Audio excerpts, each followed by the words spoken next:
Alright, we're back, and today we are testing the Storm Spectre. If you like what we do, follow us on Facebook, Instagram, YouTube. Don't forget to subscribe and check us out on Patreon. Is the Storm Spectre supposed to be James Bond's bowling ball? Alright, silly jokes aside, my first thought is the Spectre is back to the quintessential Storm Pearl bowling ball, and I'll explain why. I think the video will somehow tell the story, but let's just jump in. The Spectre has that typical long and strong look we've come to expect from Storm. They've been mixing it up, but this is a reaction really no other brand has been able to replicate, for better or worse. At first I thought it was a little too clean, but it's stronger than I thought as well. The thing is, for me, this also goes back to the typical I hate 1500 grit polish out of box thought. Just way too much over under. And because of how clean it was, along with being really strong down lane, it was just annoying, to put it frankly. But I could see that I would really like the ball reaction if I could tame this down a little bit. So onto a little touch of surface to break that polish a bit.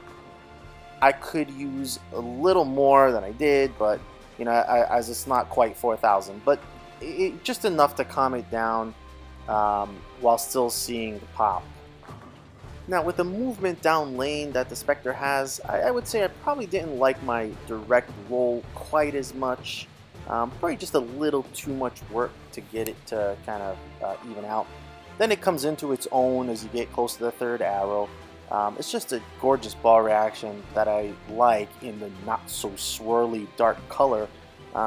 This ball to me feels like, I would say, a souped up High Road Pearl and probably a touch below the Rubicon UC2. And I think these three balls have basically the same ball reaction shape family. And in a way, as I was writing this up and researching, I realized why I like the ball reaction. I've seen the R3S on the Intense and the Snaplock. That's the Pearl cover stock. And the Snaplock is probably my favorite shiny ASIM of all time, and the Intense was amazing for me as well, so it started to make sense. Additionally, from experience, I could apply surface on the R3S Pearl, and it actually slotted in a strong Define. So for me, you know, I already know how versatile this cover is. So on to two-hand. Here's where it gets a bit even more interesting.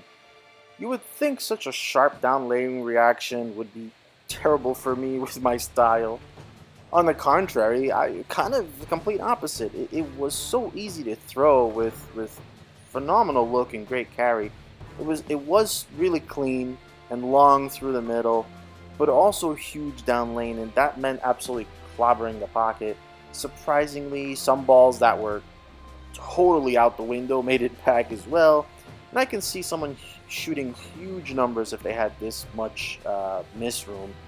It probably can also maintain the pattern, I would say, without too much damage being that far in, since one, you're in the middle of the oil, and two, it's a pretty big core capable of lots of flare. Final thoughts: the Storm Spectre seems to be capable of fitting in a few mid-level arsenal slots. It's not asymmetric, but does have a big move down lane, so it could be mid-defined.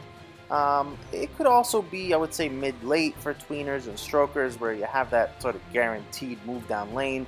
Some house bowlers might throw it right in the middle of their bag because they like that snappy angular look. Either way, I think the Spectre ball reaction is clearly what it is. So if you want down lane motion, this is probably a must for you. If you don't like that much angle, then Spectre might be a pass. Given I'm a lefty and I didn't mind this motion, I actually think a lot of bowlers are going to like it.